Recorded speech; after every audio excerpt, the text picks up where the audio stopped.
Okay, perfect. Isaac said to wait a few minutes to see what he could do.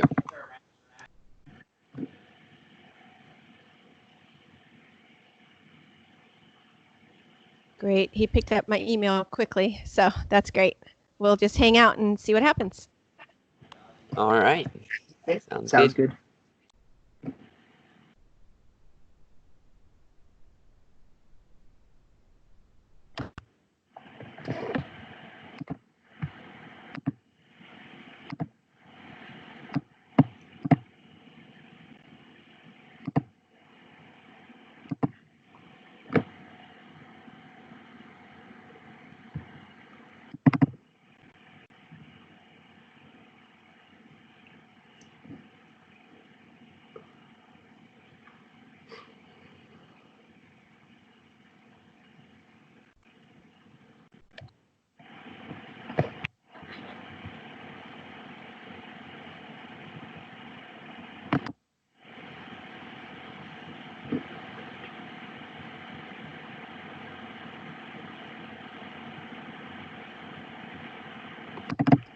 So while we're sitting around waiting, here's a little fun fact. This is Sherry George speaking. I was supposed to be judging yesterday when one of our goats started to go into labor, and my husband had to quickly fill in so that I could go be a midwife. Oh, wow. Wow. That's dedication. That's exciting. It's been a silly week. Yeah. But we got the judging done anyway. We were multitasking. Funny. How many goats do you guys own? Let's see. About 10 or 11, I think. Wow, nice. Do you own any other animals, or is that it? We have laying hens, and we raise meat chickens as well. So Nice. How large is the land that they roam? We have 20 acres, so about 9 acres of that we cut for hay, and the rest are gardens and animals rotated around. Yeah, that's a lot. Yeah, we it's have a funny. quarter. What do you have? Quarter acre. Oh, that's great, though. You can do a lot with that. Yeah, I have a little garden in there. We grow lettuce and peas and squash and blueberries and raspberries and blackberries and all that sort of stuff. Oh, that sounds great. What state are you in? California. Oh, blueberries grow good out there? They grow okay. They don't grow the best there, but they survive there. They can produce. It's like an average place for blueberries to grow. Oh, neat. We live next door to a 50-acre blueberry farm, so we don't grow them. We just go to our neighbor's house and pick them there. That's nice. They're a little hard to grow here in Missouri. Mm-hmm. Let's see if Isaac's come up with anything.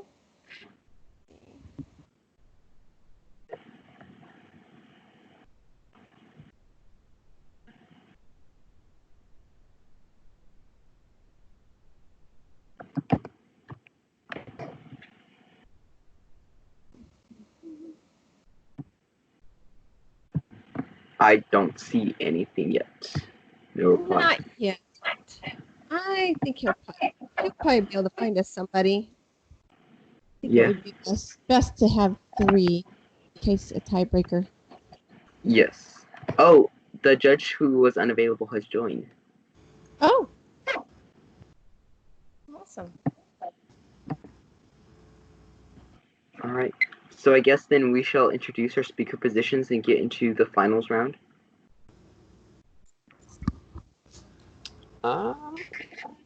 Could we get a verbal, just yes or no, that the judge can actually judge? Yes, I'm here. Okay, perfect. All right. Then my name is... Oh, go ahead. Has someone the recording thing that Isaac wanted us to do? Yes. My partner is reporting the call. Okay, perfect. Sounds good. All right. My name is Malachi Frye, and I will be the first affirmative speaker for today's debate round. Thank you all so much for your time today. I'm Nathan Wang. I'll be your second affirmative today. Thank you so much for your time. My name is Jedediah Ballard, and I will be your second negative speaker. Thank you all so much for judging. And my name is Anissa Chang, and I will be your first negative speaker. Thank you for judging. All right. Now, before we get started, I'm actually sure it'd be beneficial to both teams if you could tell us a little bit about yourself. Maybe what you want to see in the round, what you don't want to see in the round. All three judges.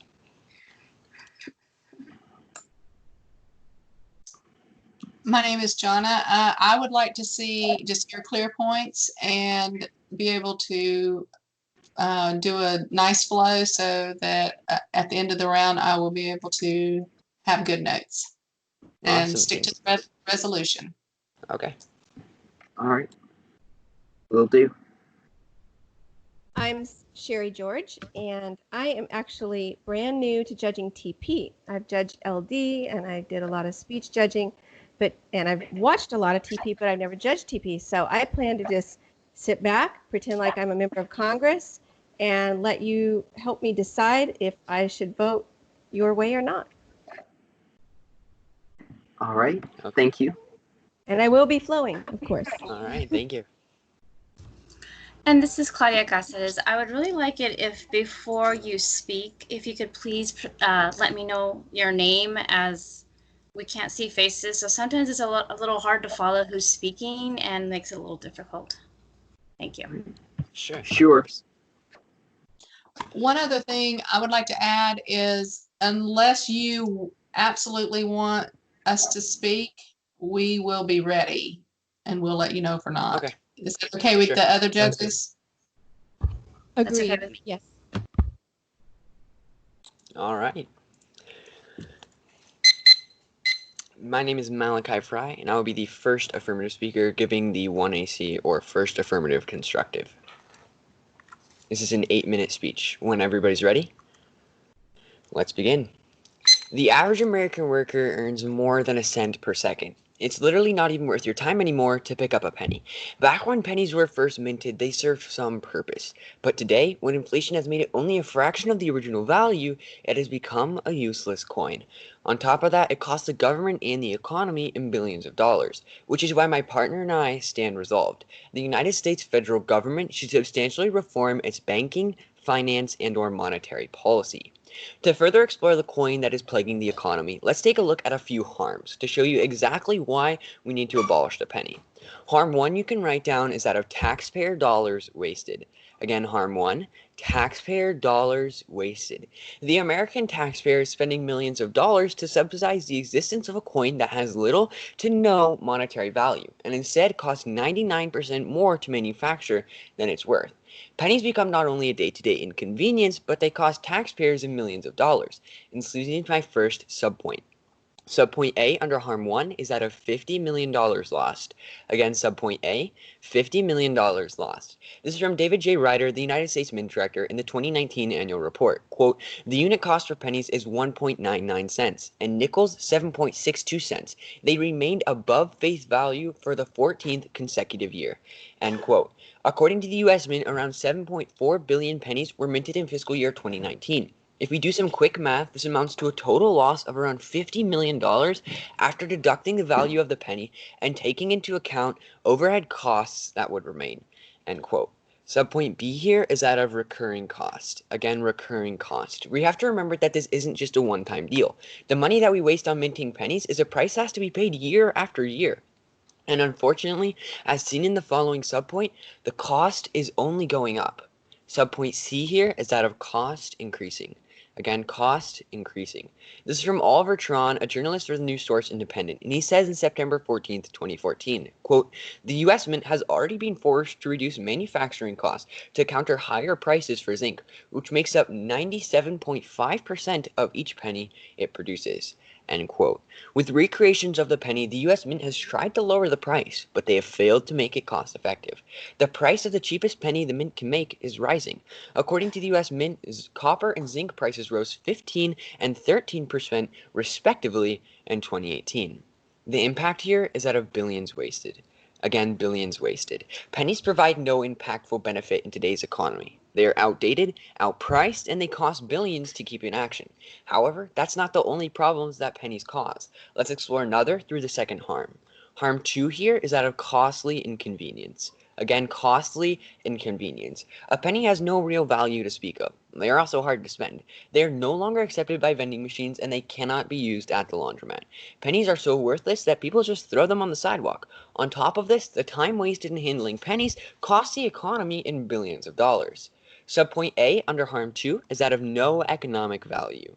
No economic value. A noted economist, Greg Mankiw, once quipped that, quote, "The purpose of the monetary system is to facilitate exchange. But I have to acknowledge that the penny no longer serves that purpose. When people start leaving a monetary unit at the cash register for the next customer, that unit is too small to be useful," end quote. Kimberly Amadeo on March 19th, 2019 says, quote, "Americans throw away $62 million in coins each year, but 11% of Americans report they would rather throw a penny away than bother to carry it around or keep it," end quote. The US government is literally wasting money to make trash. Pennies worth too little to serve any purpose in our economy today. But not only that, pennies are a huge waste of time, and we see that in subpoint B. Subpoint B you can write down as waste of time. Or wasted time. Again, subpoint B, wasted time. This is from the Wall Street Journal on November 17th, 2006. Quote, "With American wages averaging over $18 per hour, it takes only 2 seconds for the typical person to earn 1 cent. Unfortunately, according to a widely cited study by the National Association of Convenience Stores and the Walgreens drugstore chain, using a penny probably adds slightly more than 2 seconds to the average retail transaction." They later continue, quote, "Each instance is pretty minor, but with time valued at the average wage and pennies being used in about 1 1/3 of the roughly 100 billion transactions per year, a delay of only 2 seconds per penny use compounds to a total loss of $600 million, and that's even if no one else is in line," end quote. The impact here is that of irreversible waste. Again, irreversible waste. Pennies waste both time and money and produce no value to the economy, which is why my partner and I present the following plan to solve the above harms and eliminate the penny. The plan is pretty simple. It's to eliminate the penny. I have 2 mandates under this. Mandate 1, the United States federal government will cease general minting of the penny. Again, Mandate 1, the United States federal government will cease general minting of the penny. Mandate 2, all cash transactions will be rounded to the nearest 5-cent increment. Mandate 2, all cash transactions will be rounded to the nearest 5-cent increment. Individual products can still be sold in 1-cent increments. Only the final bill, after tax, will be rounded. Electronic transactions will continue to be counted to the exact 1 cent. The agency/enforcement is the Congress, the President, the Federal Reserve, and any other needed bodies of the federal government. There is no funding needed, seeing as this plan is purely legislative, but any unforeseen costs will come from the U.S. General Fund, and the plan will come into the effect before the beginning of fiscal year 2021 funds are allocated. In order to prove the effectiveness of this plan, let's explore the following solvency point. The solvency here is that of empirically proven. Again, empirically proven. Subpoint A you can write down as the halfpenny. Again, the halfpenny. Now, phasing out a coin isn't just a good idea in theory. It has worked smoothly and without incident in the past. Back when the half-cent's purchasing power was no longer meaningful, the United States phased out the coin to the benefit of all. This is from Citizens to Retire the Penny, a nonpartisan organization, on August 23, 2013. Quote, "The U.S. has already phased out a coin with no ill effects. The mint stopped producing the half-cent in 1857 when it was worth what a dime is worth today, and there was no public outrage or damaging economic effects. Assuming the timing was correct before the penny should have been eliminated in 1950, when it was worth what a dime is today." End quote. Subpoint B here is that of other countries. Again, other countries. This is from The Economist on February 12, 2013. Quote, "In May 2012, Canada duly stopped minting 1-cent coins, which have been in circulation since 1858, when Canada established its own currency. It is not the first country to have done away with its smallest unit of currency. In the past few decades, Britain, France, Israel, and Spain, among others, have done the same. Some countries, including Australia, Denmark, New Zealand, Norway, and Sweden, have gone further. successively phasing out several of their smallest coins, end quote. The impact here is that a change is long past due. Again, impact, change is long past due. In the next speech, the negative team will probably tell you why this plan is a bad idea, or how it won't work, or maybe even why it's not topical. However, keep in mind that time and time again, removing a low-value coin in other countries and in our own history has never been a problem. And to quote the evidence, there was no damaging economic effects. Taxpayer money shouldn't be wasted on the penny, especially with the size of the deficit today. Join my partner and I in promoting sound fiscal policy and recognizing that it's far past time to let the penny roll into history. Thank you so much for your time. I now stand open for any questions that the negative team might have. All right.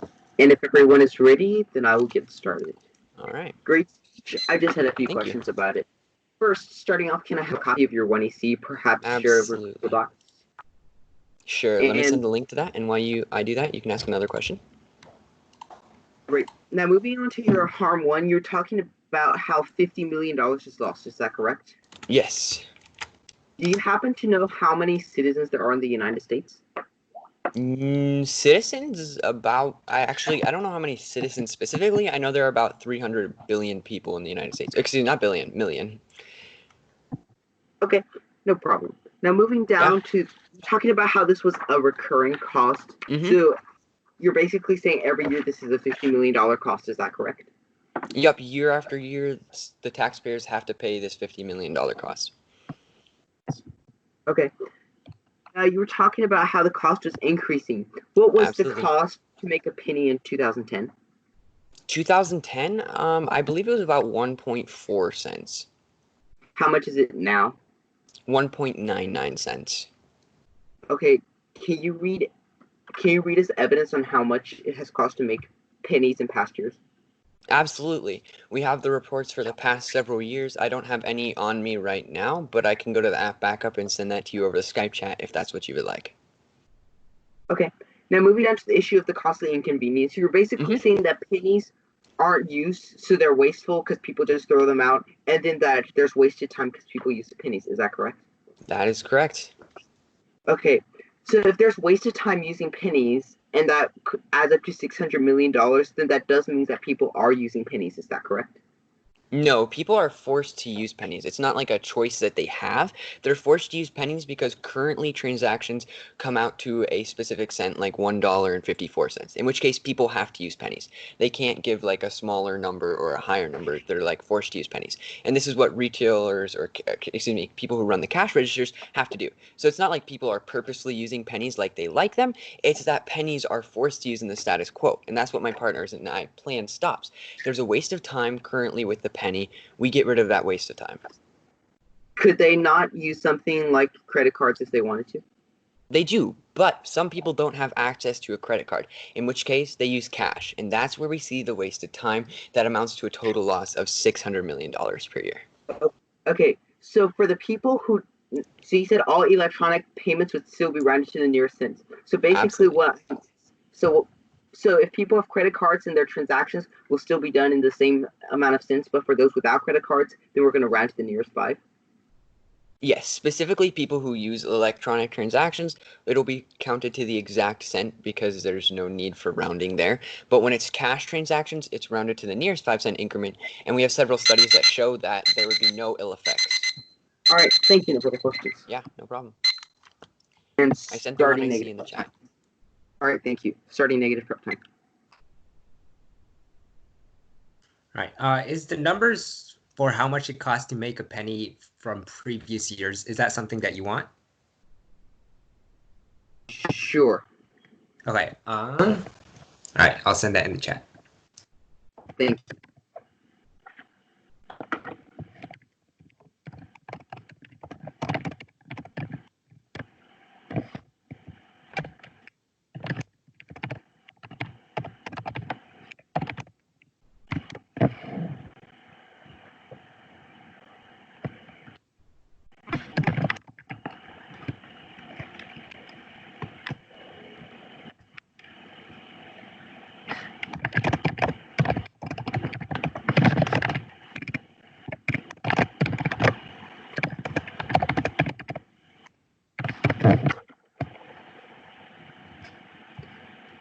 No, for the prep time needed, we used exactly 1 minute.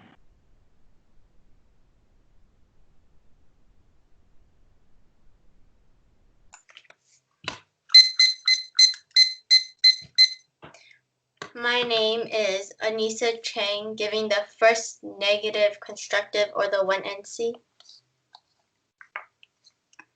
And I will go ahead. If we pass the affirmative team's plan, there will be many disadvantages as a result, starting with disadvantage 1, charities harmed. Again, charities harmed. According to inside sources, quote, America's wonderful charities raise millions from the penny. Groups like the Salvation Army and Ronald McDonald House charities rely on these small contributions that prove the penny's value, unquote. So charities rely on pennies, and they earn millions of dollars from it. And according to American for Common Sense, quote, the penny aids charities in raising hundreds of millions of dollars each year for important causes. Yes, 1 cent at a time, and clearly demonstrates the coin's value. Notable charities like Ronald McDonald House Charities, the Leukemia and Lymphoma Society, and countless local groups rely significantly on small yet critical penny contributions. Indeed, on the 20th anniversary of Lincoln's birth in 2009, the Leukemia and Lymphoma Society celebrated the $15 billion, $150 million penny collected by school students across the country for their Pennies for Patients program, unquote. So what we see is that charities rely on these pennies. And if we get rid of the penny, then charities will be hurt, as well as people who rely on the charities. Disadvantage 2 would be democracy overruled. Democracy overruled. According to the American for Common Sense, quote, a poll conducted by American for Common Sense in 2019 found over 2/3, 68%, of those surveyed favored keeping the penny in circulation. The results were consistent with the 2014 poll that showed 68% of Americans support the penny, and a 2012 poll that showed 66% of Americans favor keeping the penny. Americans understand that eliminating the penny would lead to a rounding process and cost them hundreds of millions of dollars in higher prices. The 2019 ACC poll results from Opinion Research Corporation that showed that over 2/3 of adults, 60%, favor keeping the penny in circulation. Nearly 2/3 of Americans, 64%, oppose abolishing the penny and establishing a price rounding system. And 65 of those surveyed were concerned merchants might use price rounding to raise prices without the penny. These results confirm the strong and unwavering support the penny continues to receive from Americans. National polling over the past 2 decades has consistently shown that between 2/3 and 3/4 of Americans support keeping the cent in circulation, unquote. And according to Gallup, quote, overall 55% of Americans say the penny is a useful coin, while 43% say that the government should do away with it, unquote. So actually, in America, most people want to keep the penny and are afraid that the merchants will use price rounding to raise prices without the penny.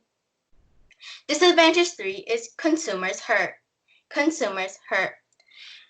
According to Robert Shapiro, quote, the rounding up or down of cash transaction to the nearest nickel would cost consumers an estimated $438 million to $1.13 billion per year, and even more if merchants adopt strategic practices to ensure that more transactions are rounded up, unquote. Later on it says, quote, eliminating the penny while retaining its use as a pricing unit would also impose new costs on American consumers, since billions of cash transactions would have to be rounded up or down to the nearest nickel. Based on studies of consumer cash transactions, 60% to 93% of cash transactions would involve rounding up the final charges, and we found that the process would cost consumers $438 million to $1.13 billion per year, unquote.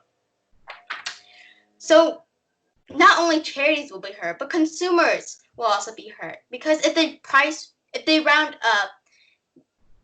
merchants round up the price, then the consumers will have to pay even more money. And the worst affected is in disadvantage 4 is poor people hurt. Again, poor people hurt.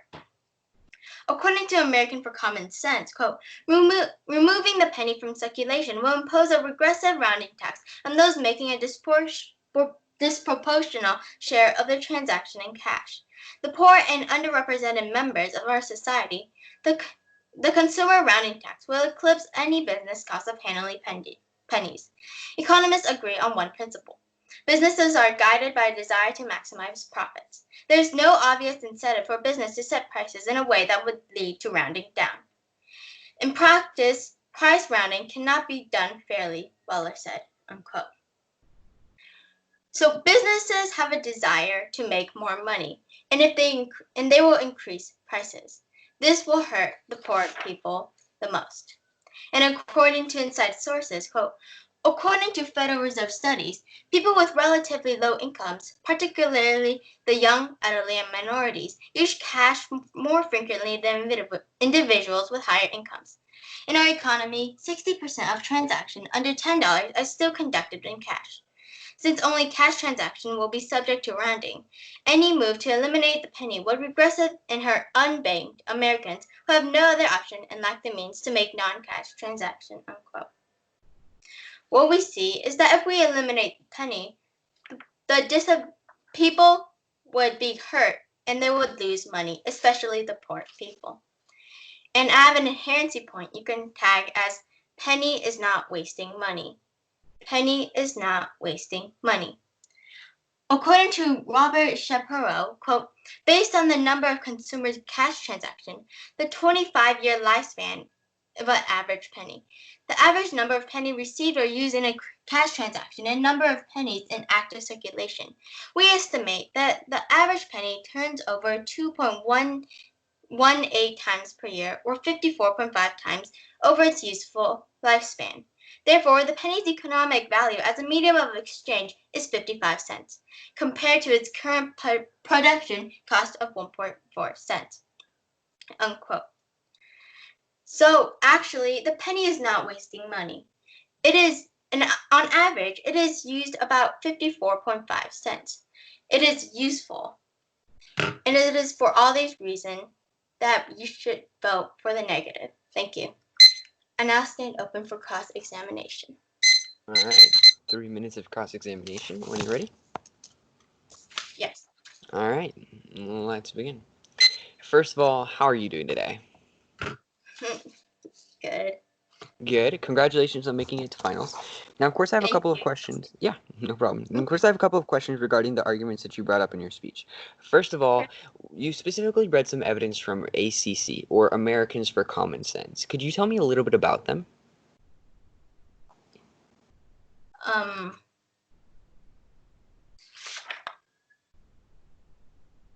I'm not really sure. Okay, specifically under disadvantage 2 of democracy. What are you asking for? You read some interesting evidence from ACC, or Americans for Common Sense, so I would just like the credentials about that organization, please.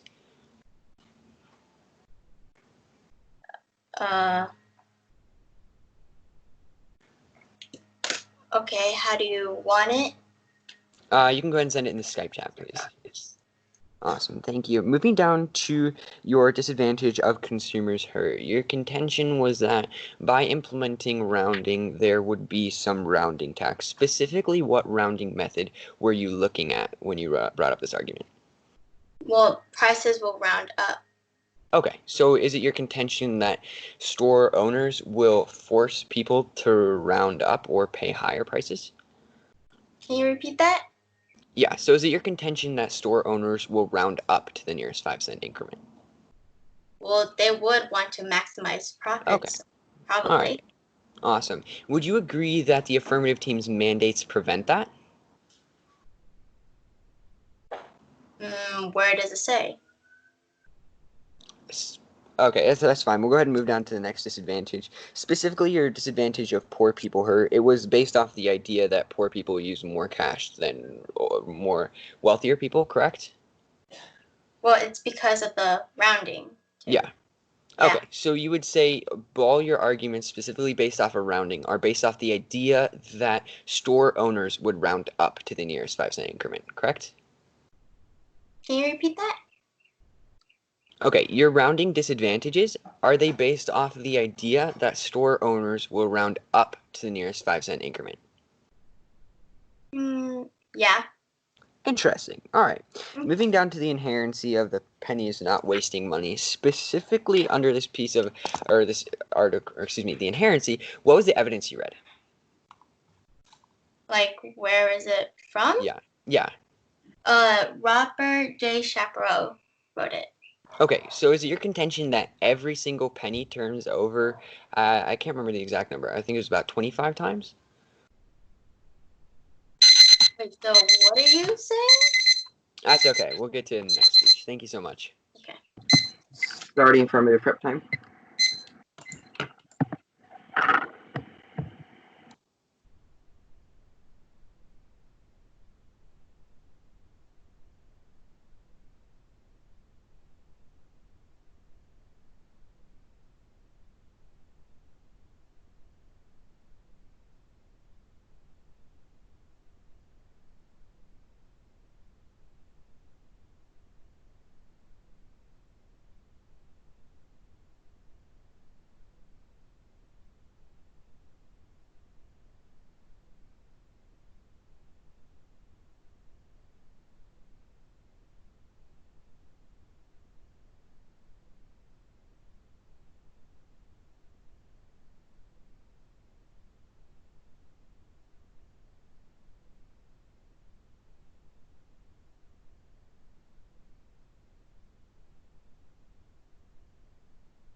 Okay, stopping affirmative team prep time, 2 minutes and 41 seconds remaining.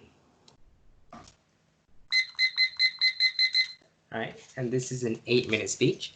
I'm Nathan Wang. I will be giving the second affirmative constructive. All right, so I'm gonna go ahead, assume that everyone is ready unless I hear otherwise, and I will get started.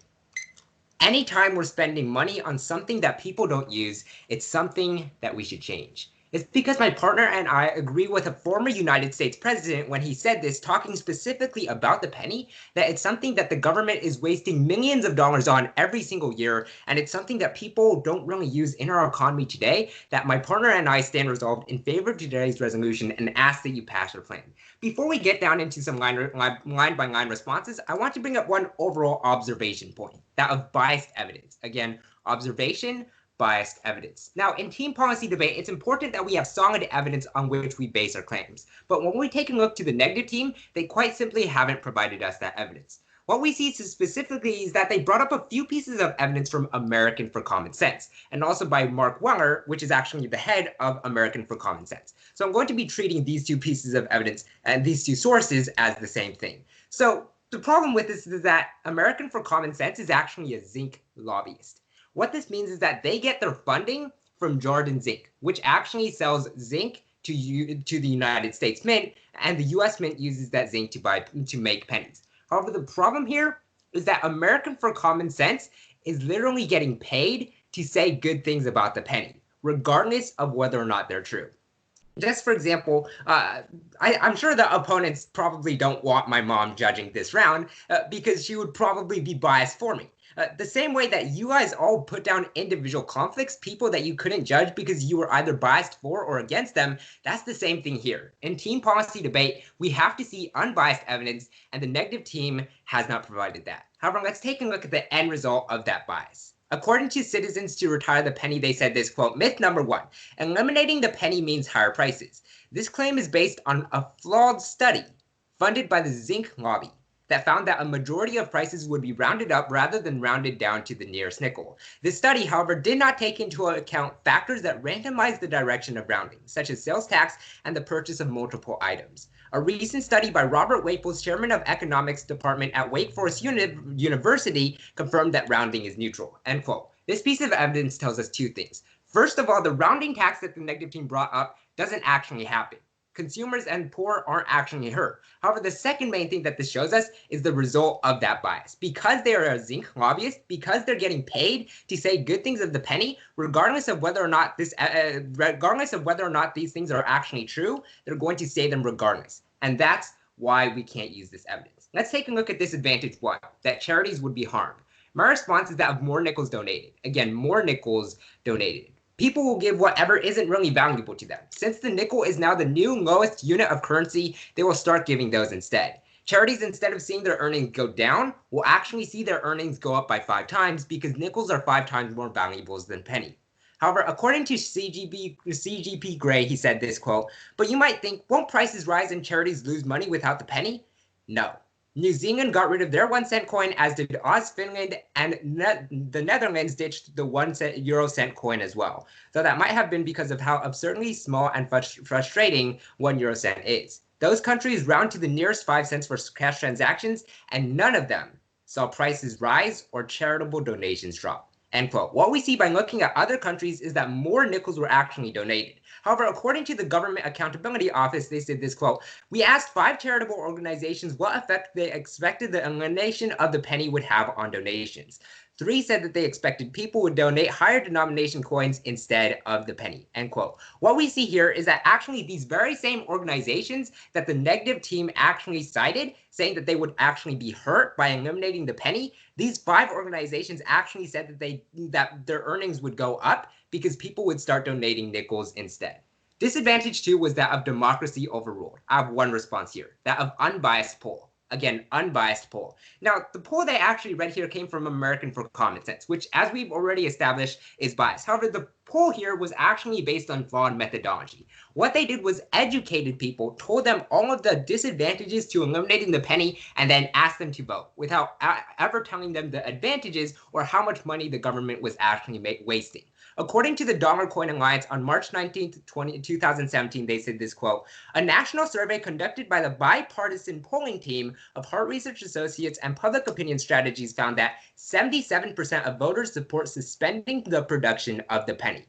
When told of the savings made by suspending the penny, support jumped to 84%, end quote. What we see here is that even before they were told about how much the government is wasting, 77% of voters supported the affirmative team's plan. We are not overruling democracy, rather we are obeying democracy and upholding it. Disadvantage 3 was that of consumers hurt, and also disadvantage 4 was that of poor people hurt. Both of these were based on the flawed premise that a rounding tax would actually occur. So I'm going to be responding to these at the same time. The premise here is that shops are always going to be rounded up.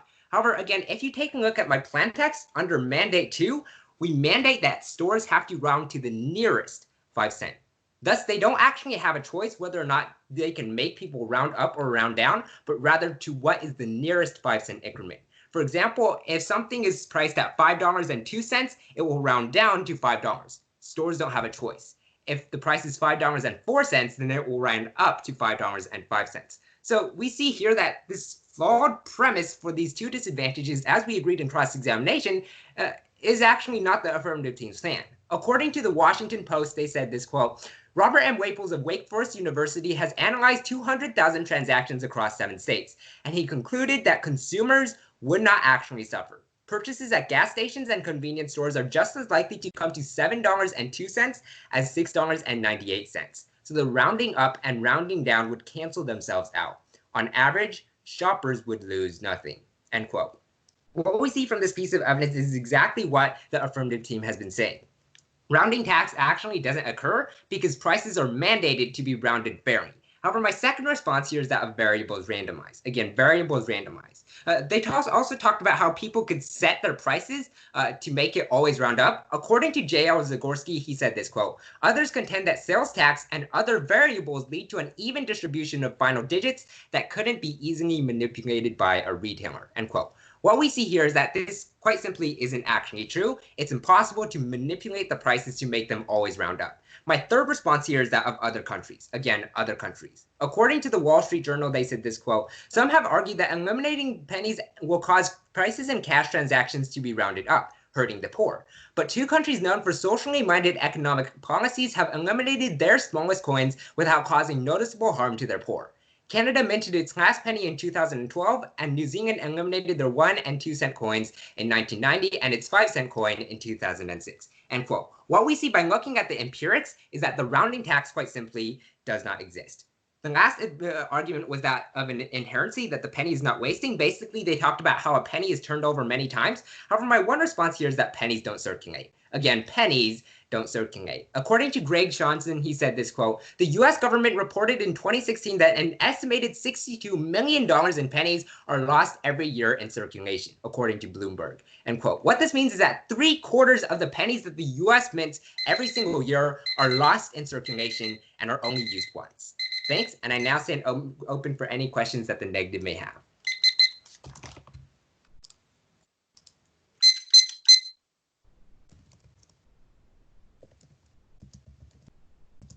Are you ready?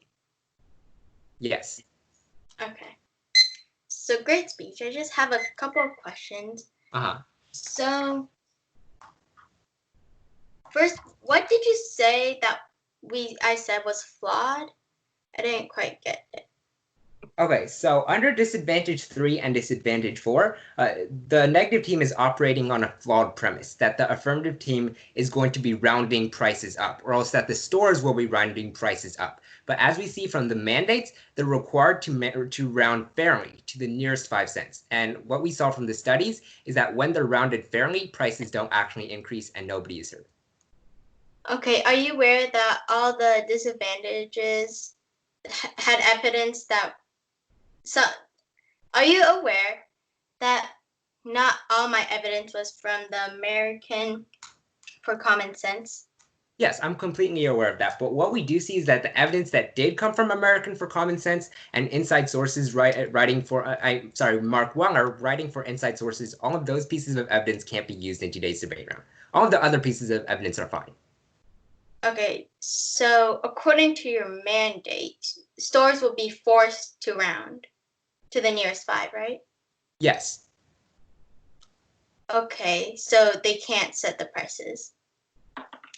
They can set the prices for the individual items, but they can't actually choose which way it rounds. They have to round it fairly. Okay, I have no further questions. Thank you. Starting negative prep time. We have 2 minutes and 40 seconds, I believe.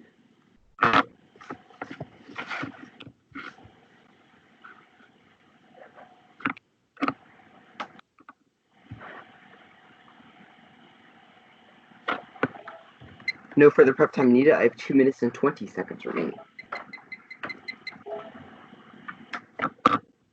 All right, and operating on the assumption that everyone is ready, I shall begin. It's common sense to keep common sense. And this is what I hope to be showing you throughout my speech. By first looking over how their harms aren't actually a big problem and they can't actually solve for them, and then responding to their disadvantages. But before I get into any of that, I want to address the claim that they made that the American for Common Sense was biased. My response you can write down as additional sources. Again, additional sources. Under every piece of evidence, we read 2 sources. One was from American for Common Sense or Inside Sources, and the other was from a different source, like Robert Shapiro writing his report, or like from Fox Fox Business, or there were many other sources, including Gallup. So what we see is that if they argue that ACC is biased, you can toss out all the ACC evidence, and all the arguments still remain. None of the other sources are biased. As they said, all the other sources are fine. Well, they also discredited inside sources, but it was one or the other, and we would always have an additional piece of evidence. But with that being said, I do want to look at some responses to their harms, and then get into some responses to their disadvantage responses. First, starting out with their harm one of taxpayer dollars wasted.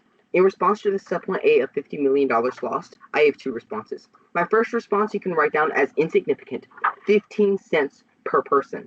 Again, 15 cents per person. This is literally only 15 cents per person. Congress doesn't make policies because we're losing 15 cents every year. That's not how we make policies. This is an extremely insignificant amount.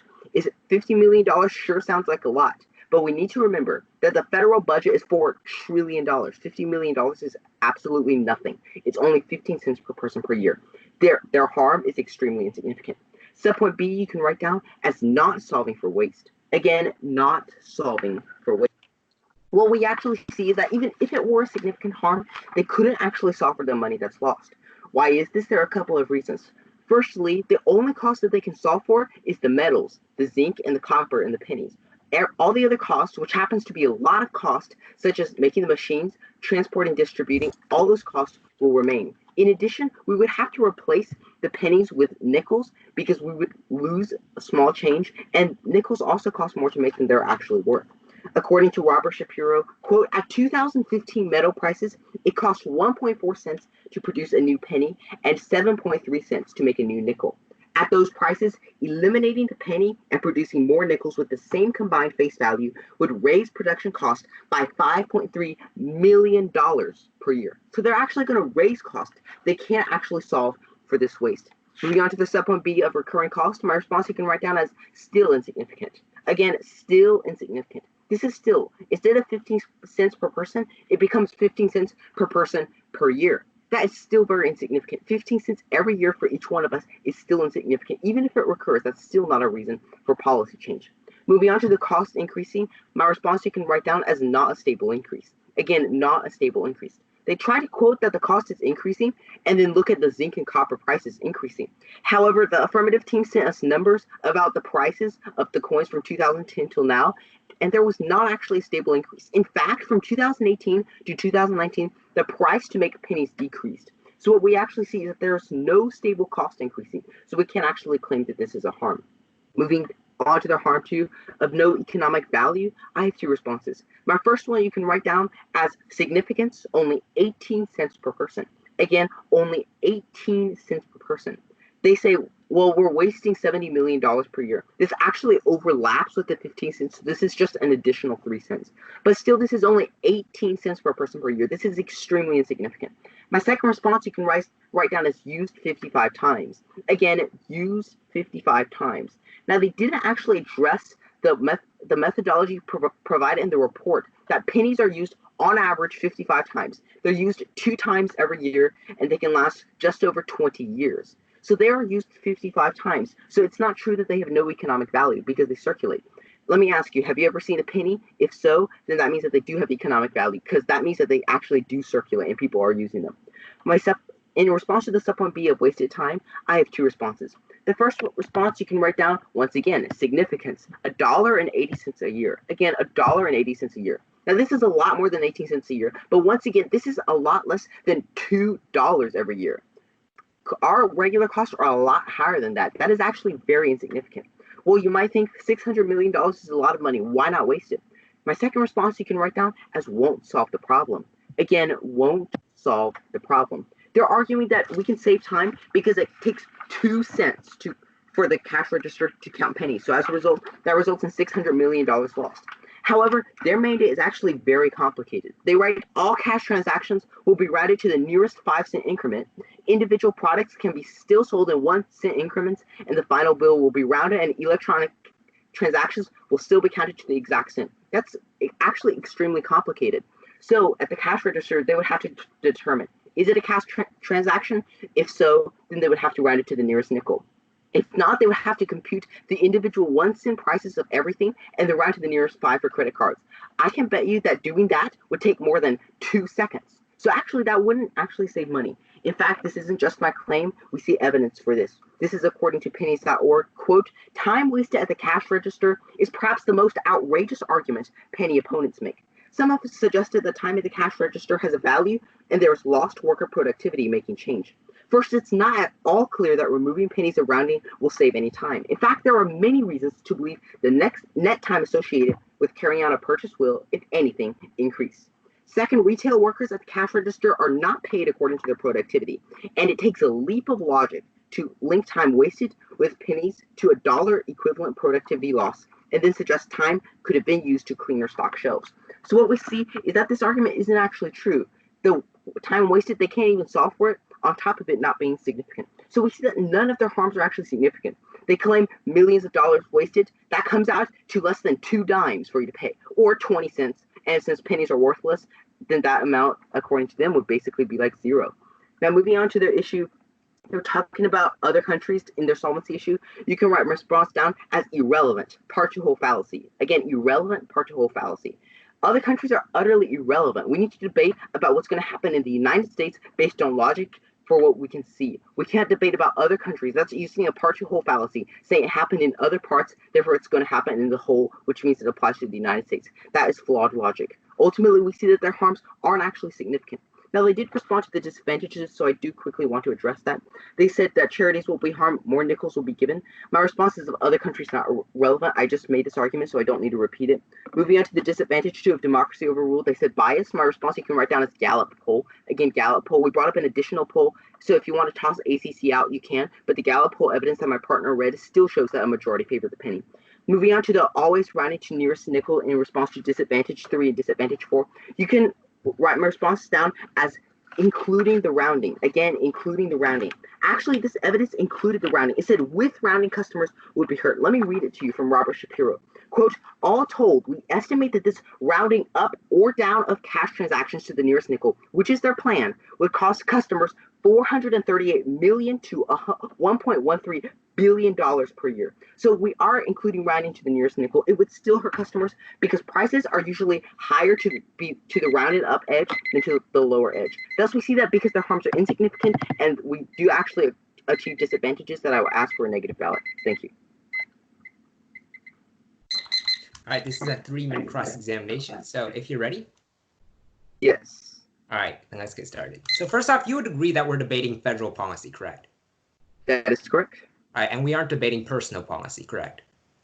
I don't know what personal policy is, but we're debating government policy. Sure, glad we can agree on that. So moving on, after we pass the affirmative teams plan, will they have to make new machines for minting pennies? Well, no, they wouldn't have to make new machines for minting pennies, but you're not going to save the cost from the machines we already have. Nobody's going to buy those things. Sure, but you would agree that that we are wasting $50 million every year just on the metals themselves, correct? Well, that's not necessarily just on the metals themselves. Okay, did you disagree with the evidence? Did you disagree with the evidence that my partner read in the 1AC? Which evidence are you talking about? You read a lot of evidence. The evidence coming from the mint talking specifically about the cost to mint a penny. Let me take a look at that evidence right now. Did you disagree to that in your last speech? I didn't argue with it. I just said 50 million is incredibly insignificant. Sure, and you would agree that that evidence did take into account these overhead costs, correct? Well, I read evidence from additional sources that said that the majority of the money wouldn't actually be saved. Sure, but again, you would agree that this evidence did take into account overhead costs, correct? Yeah, it says it takes into account overhead costs, but that doesn't seem right. Oh, sure. So moving on, would you, let's see. When did the mint change the composition of the penny last? I believe it was in the 1980s. They changed it from 95% zinc to 97.5% zinc. In the 1980s? Yes, I believe the specific year was 1986, but I'm not. Okay, do you have evidence for that? I did not read evidence, but I can bring up evidence if you would like. Sure, I'd like to see that evidence in the next speech. So moving on, you would agree that we should be passing a plan that Congress would pass, correct? Yes, Congress would never pass this plan. As we see, they haven't even passed it. Sure, you would agree that Congress did abolish the half penny, correct? Congress abolished the half penny. That was a long time ago, and they have learned from their mistakes. Oh, so you think that we should have a half penny currently? Well, it's debatable whether we should have a half penny or not, but that's beyond the scope of this debate, so it's irrelevant. Okay, sure, but let's just pretend that it was relevant. Do you think that we should have the half penny right now? I've never lived with a half penny, and I haven't researched the half penny, so I can't give you a yes or no answer. Okay, sure. So you'd agree that the half penny was in the United States, correct? Not in other countries? I'm pretty sure there was a half penny in the United States, though not fully sure. Okay, sure. So you'd agree that pennies.org is actually American for Common Sense, correct? Yes, and I read evidence in addition to pennies.org. All right, no further questions. All right, and starting negative prep time.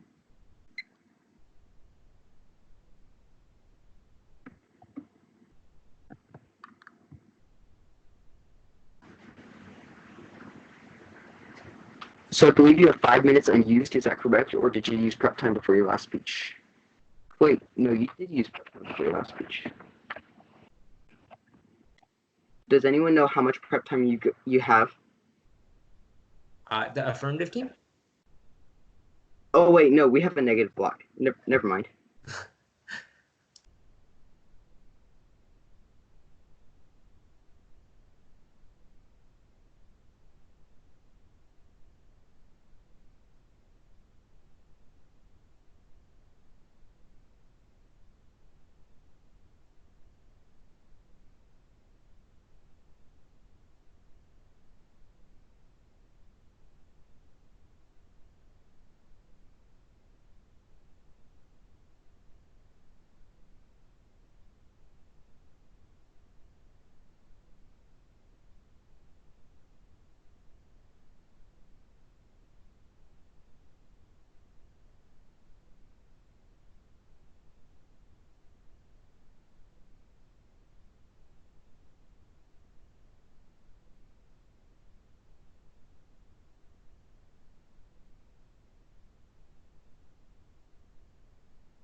Let me see here.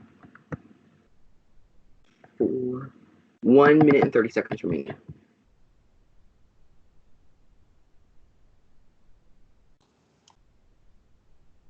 Wait, just to be clear, you guys had 2 minutes and 20 seconds at the end of your last speech.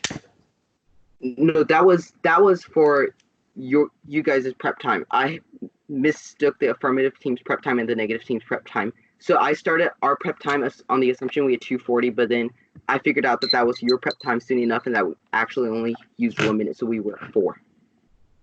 Okay. Okay, so my name is Anissa Chang, giving the first negative rebuttal. And assuming everyone is ready, I'm gonna go ahead and start. In this speech, I will be refuting the arguments of our affirmative team, starting with they said that the American for Common Sense is biased. But however, in my previous speech in the 1NC, I gave evidence other than the American for Common Sense. For example, from the inside sources, quote, America's wonderful charities raise millions from the penny. Groups like the Salvation Army and Ronald McDonald House charities rely on these small contributions that prove the penny's value. So it isn't only the American for Common Sense that say this, but also other websites claim this. And actually charities would harm. And another thing is that they say that pennies don't circulate, but pennies do circulate. Again, pennies do circulate. Pennies are used average 55 times, which means that they do circulate.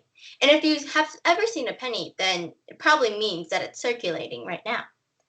They also say that it works in that abolishing small coins are working in other countries, but that is irrelevant. Those are other countries, and we are debating about United States policy. Also, I've stated a lot of other evidence other than the American for Common Sense. For example, according to the Gallup, quote, overall, 55% of Americans say that the penny is a useful coin, while 43% say that the government should do away with it. So 55% of Americans want to keep the penny. This is more than half, 50%.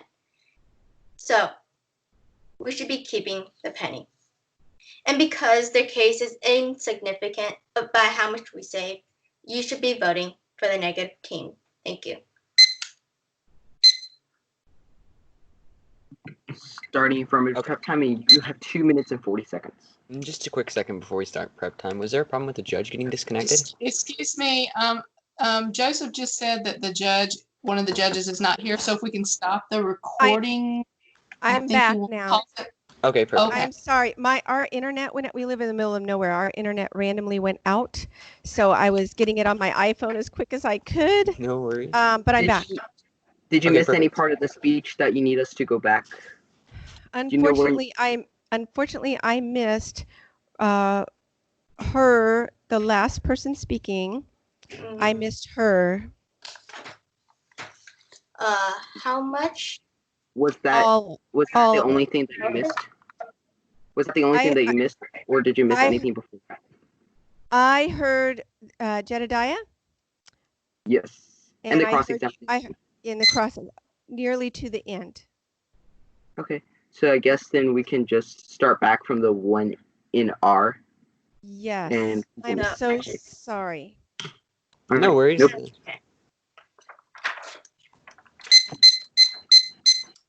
So is everyone back? Yes, internet seems to be back on, so we're good. Okay, then let's start. So the affirmative claims that the American for Common Sense is a biased source, but I have actually quoted other sources other than that. For example, from the inside sources, quote, America's wonderful charities raise millions from the penny. Groups like the Salvation Army and Ronald McDonald House charities rely on these small contributions that prove the penny's value, unquote. So actually, there is more than one source that charities would be hurt, as they claim that the other one is biased. So the charities will still be harmed. They also say that pennies don't circulate, but pennies do circulate. Again, pennies do circulate. So the penny, on average, is used 55 times. This proves that the penny is circulating. And if you have ever seen a penny, and I'm sure you have, then it's probably circulating. They also say that it's worked in other countries, but that is irrelevant. Again, irrelevant.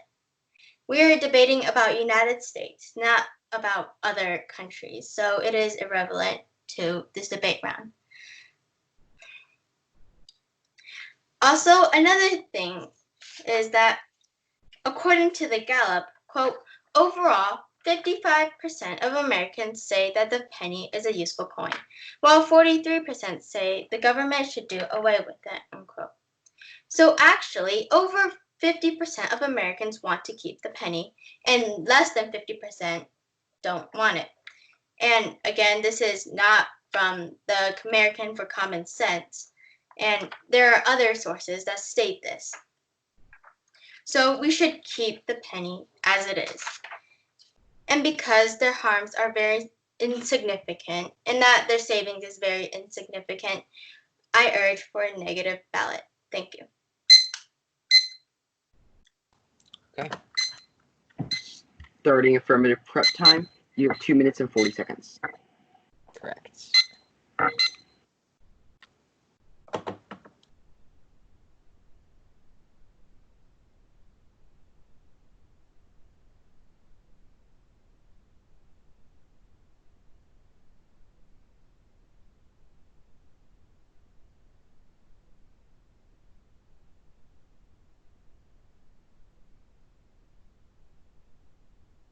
Okay, stopping prep time, about 24 seconds used.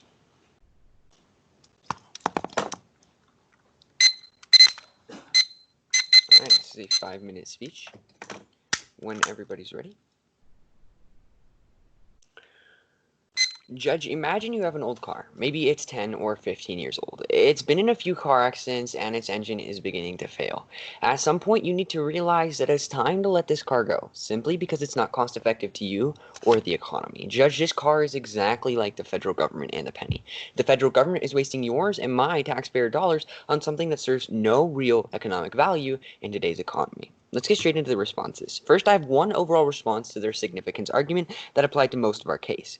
My first response you can write down here is that of flawed logic. Again, flawed logic. Now, what Jed did is he took this number of 50 million and the number of 600 million, and he took it and he applied it to all 300 million Americans. However, as we all know, not all 300 million Americans actually pay taxes. So the negative team has flawed logic here. However, my second response you can write down here is that of any number is small. Again, any number is small. When you take any number and apply it to all Americans, that number is going to be small.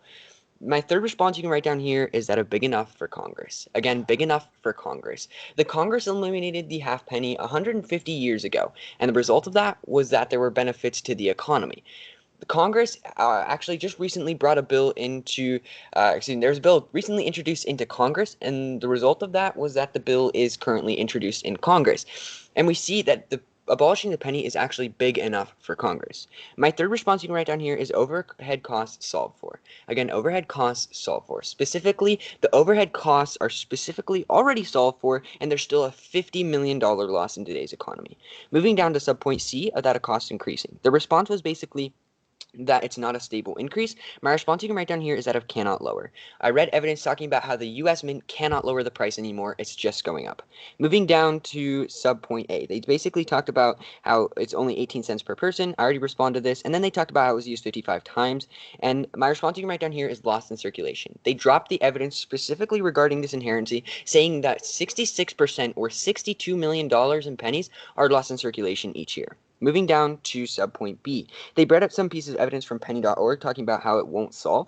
I have three responses. My first response you can write down here is experts. Again, experts. When we look at the experts, they use this method and they use this logic, and the result of that is that there's a $600 million loss to the economy. Second response is that of biased. They only read one piece of evidence under this argument, and it was biased. My third response is time is money. Again, time is money.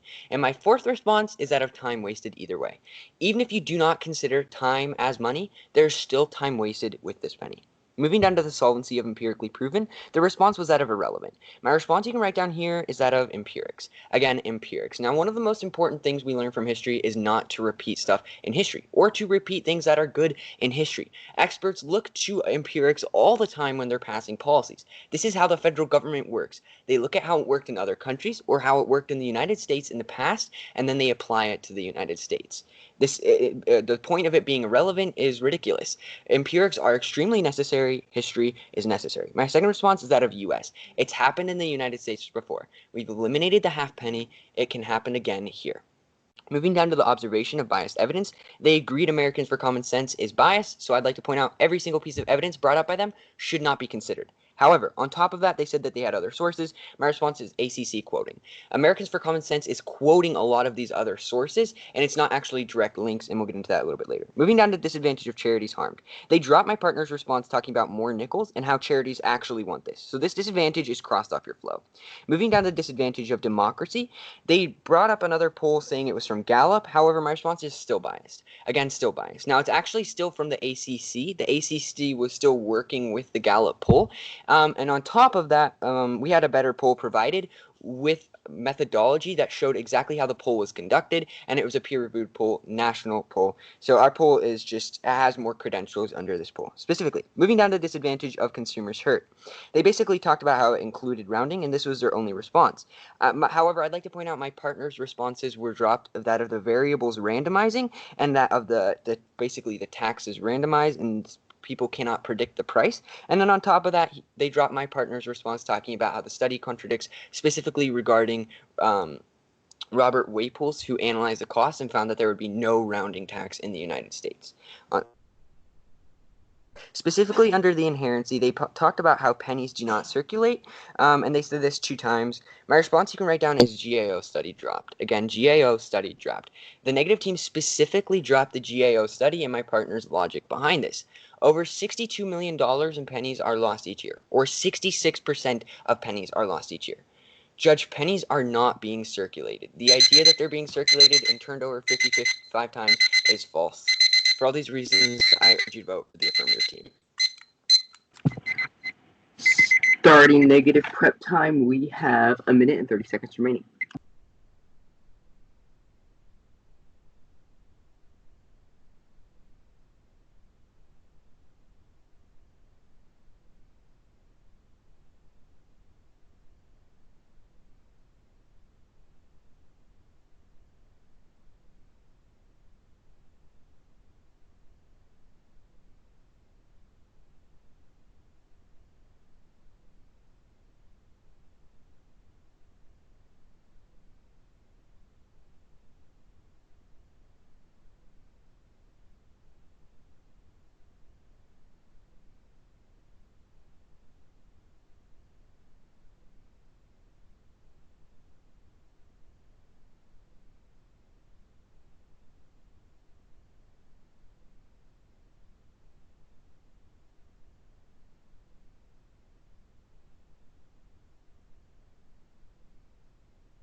No further prep time needed.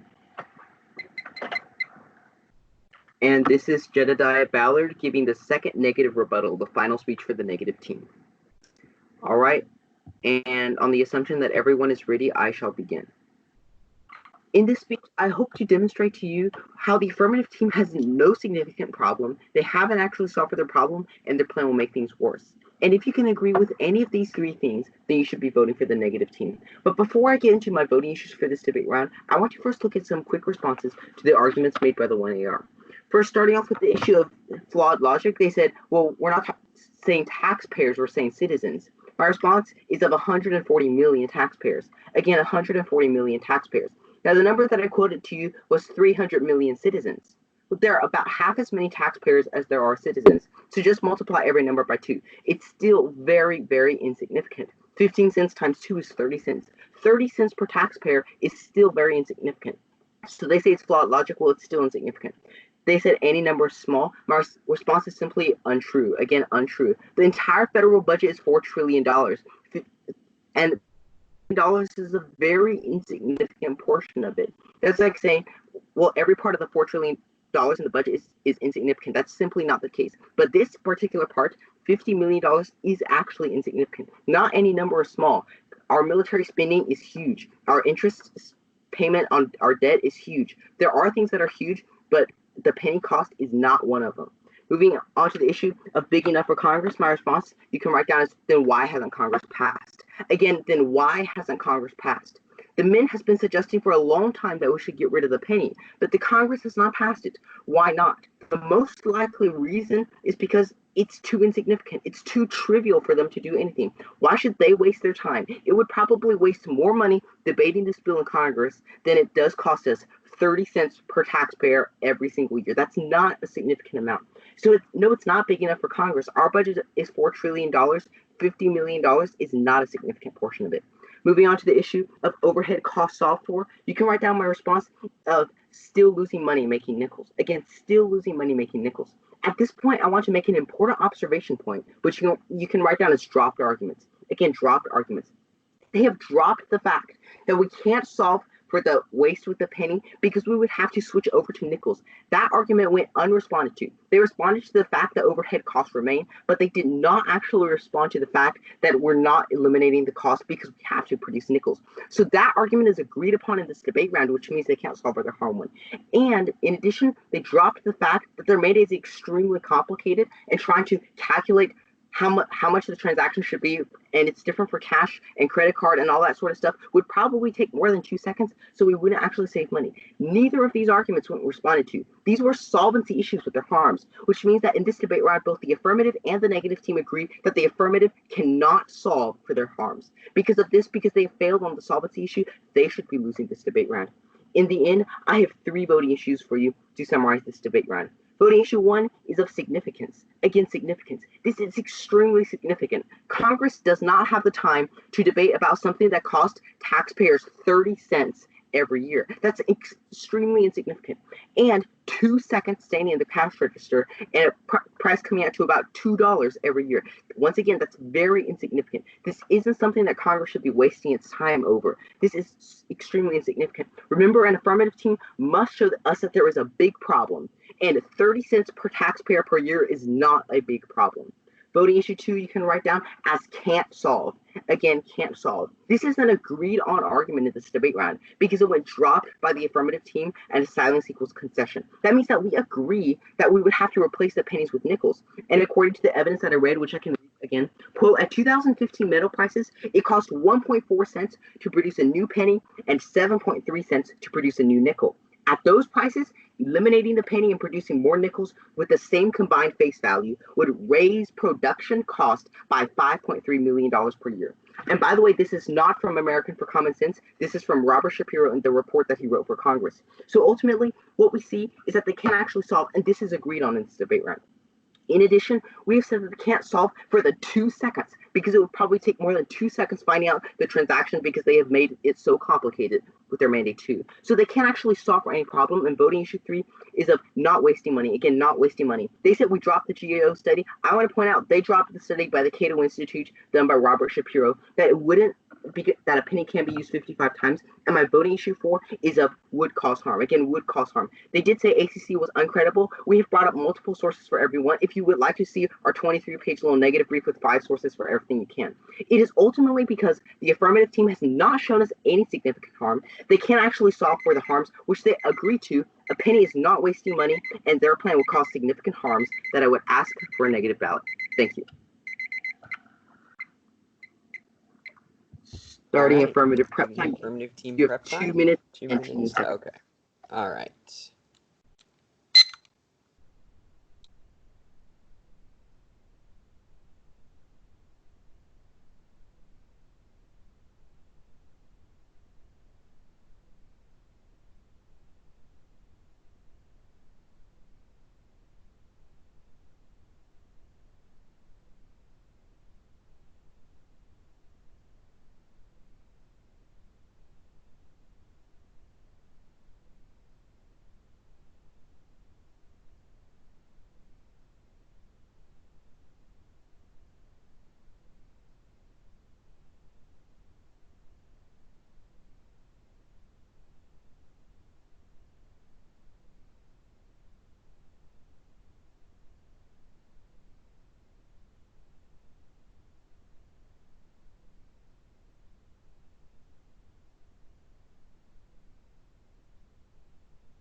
You have used up all your prep time.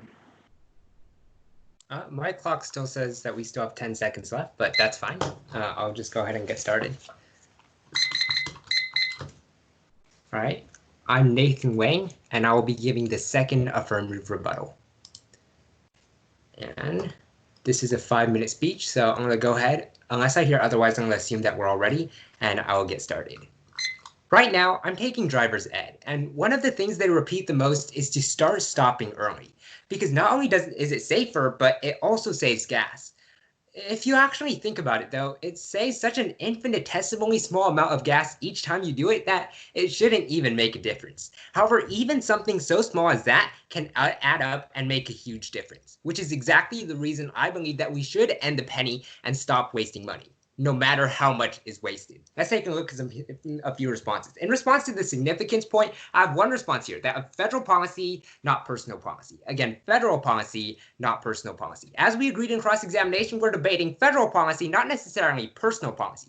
What they've done is taken this number, this huge number of $650 million, that is the total that the affirmative team would save, and divided it by all of the people in the United States. However, that's actually flawed, as my partner pointed out, but not only is it flawed on that level, also we aren't actually debating personal policy or how much every person would save, but rather how much the federal government is going to save. However, my second response here is that of flawed precedent. Again, flawed precedent.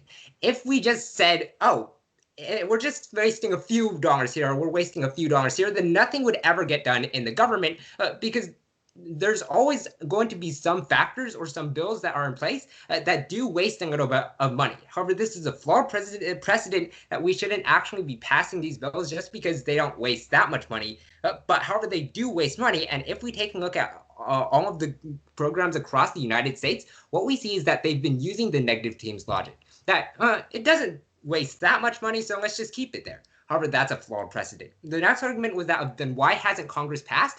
I have two responses. The first response is that of bills take time. Now, the bill that is brought up to Congress about eliminating the penny was from 2017. However, it's important to note that bills do take time to get passed. However, my second response is that of half penny. Again, half penny.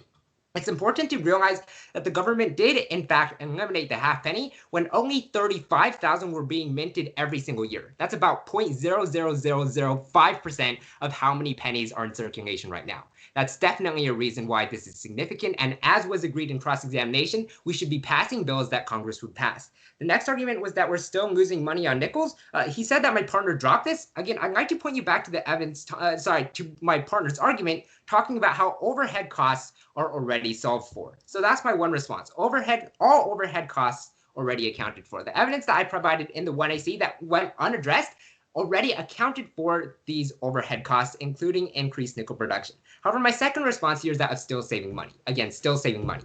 Even if you agree that nickel production will increase and these overhead costs weren't actually accounted for by the affirmative team, this is only going to waste $5.3 million. So $50 million, which is how much we're going to be saving, minus $5.3 million is still $44.7 million.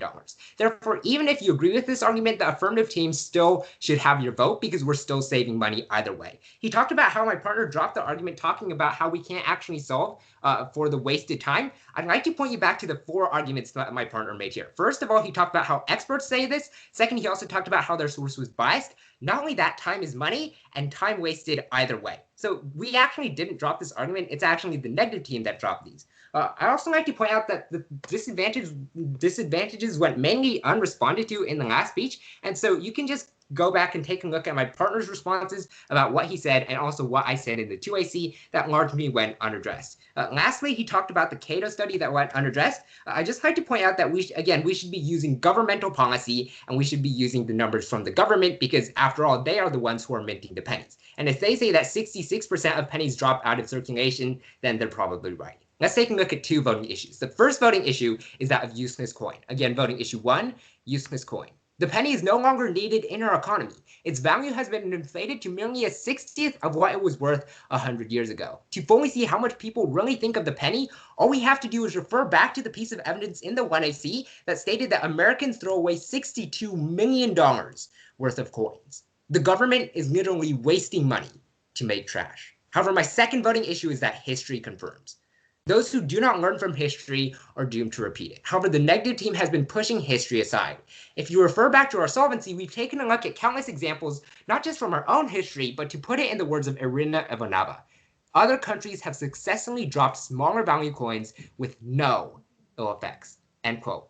What we see here is that when we take a look at other countries, and by the way, other countries are useful when we take a look at empirics, because this is how Congress actually decides which bills are passed, by taking a look at empirics and other countries.